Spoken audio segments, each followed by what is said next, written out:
Today, we are getting right to the heart of a really common issue, atrial fibrillation. You might know it as AFib. We're going to explore the super powerful connection between what's on your plate and how you can actually help manage this condition. Have you ever felt that? A little flutter, maybe a quiver, or what feels like a skipped beat in your chest? It's a feeling a lot of people have, and sometimes it can be the very first hint of a condition that really deserves our attention. So that fluttering sensation is often a sign of atrial fibrillation, or AFib. But what is actually going on inside your heart?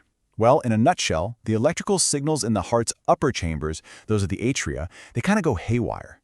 This makes them beat all irregularly and totally out of sync with the lower chambers, and that's what creates that flutter. It is by far the most common type of irregular heartbeat out there. And let me tell you, this is not some rare condition. AFib affects a staggering 59 million people all across the globe.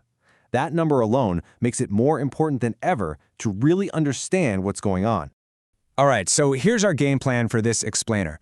We'll start by breaking down exactly what AFib is and its risks. Then we'll look at the standard framework for care. From there, we'll dive into specific diets and nutrients, and we'll wrap it all up with a practical action plan you can actually use.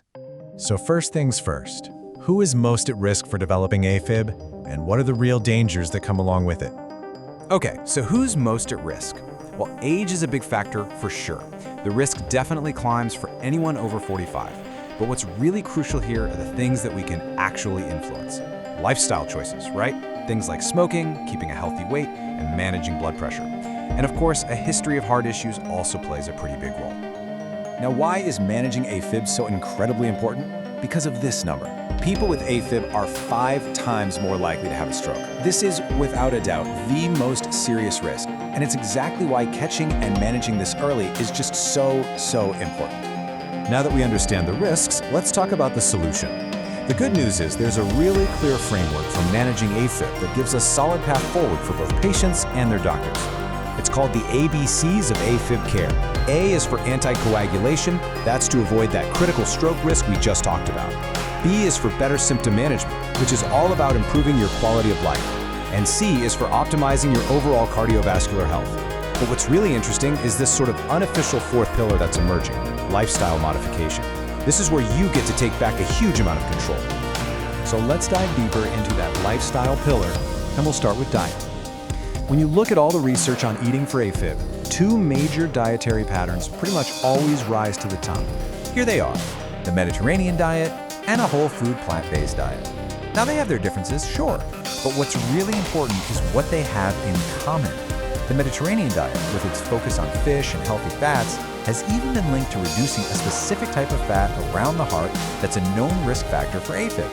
A plant-based approach just takes it a step further, really zeroing in on foods like beans and lentils while dialing back on the animal products. So what's the big secret? It's not one magic food.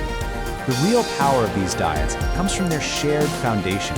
They're just packed with fiber, healthy unsaturated fats, and powerful antioxidants. It's the overall pattern that truly makes the difference. Okay, now let's zoom in a little bit, from those broad dietary patterns to specific nutrients and foods.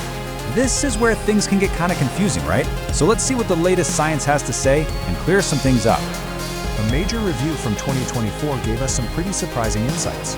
A lot of the usual suspects, I'm talking chocolate, caffeine, even moderate salt intake, were actually found to have a neutral impact on developing new AFib. Same goes for vitamin C, D, and magnesium. But look at the bottom 2. There are 2 clear culprits for increasing risk: alcohol and, get this, high-dose omega-3 supplements.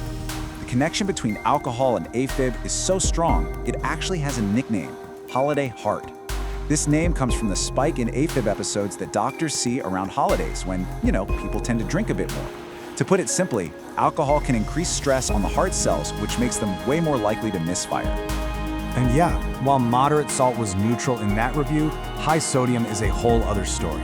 The research shows that eating over 6 grams per day is linked to a 10% higher risk of AFib, and that risk just keeps climbing with every extra gram. So this brings us to a really important question. I mean, we hear all the time that fish oil is heart healthy, but does that actually apply to AFib? Okay, this is fascinating, and it's a critical distinction. Getting your omega-3s from actually eating fish isn't linked to a higher AFib risk. But taking it in a high-dose pill form, that's a completely different ballgame. Taking 1 gram or more per day is associated with a shocking 50% increased risk of developing AFib. The takeaway here is huge. The source matters a lot. So after all this information, what's the bottom line? Let's put it all together into a practical action plan that you can actually stick with. Here's the key message. Focus on your overall pattern, not on being perfect. Don't get caught up chasing single superfoods or nutrients, and especially not through supplements. Instead, it's about making small, sustainable shifts. More whole foods, a little more movement, better sleep, less alcohol, and for smokers, getting support to quit. It's that combination of things that makes the biggest difference. And this quote just sums it up perfectly. Nutrition is not a magic cure for AFib, but it is an incredibly powerful tool in your toolbox for both cutting your risk and managing the condition right alongside your medical care. So I'll leave you with this. Forget about some massive diet overhaul tomorrow. Looking at everything we've just covered, what is just one small manageable change you can make to your plate or your routine starting today? Because that is where the real journey begins.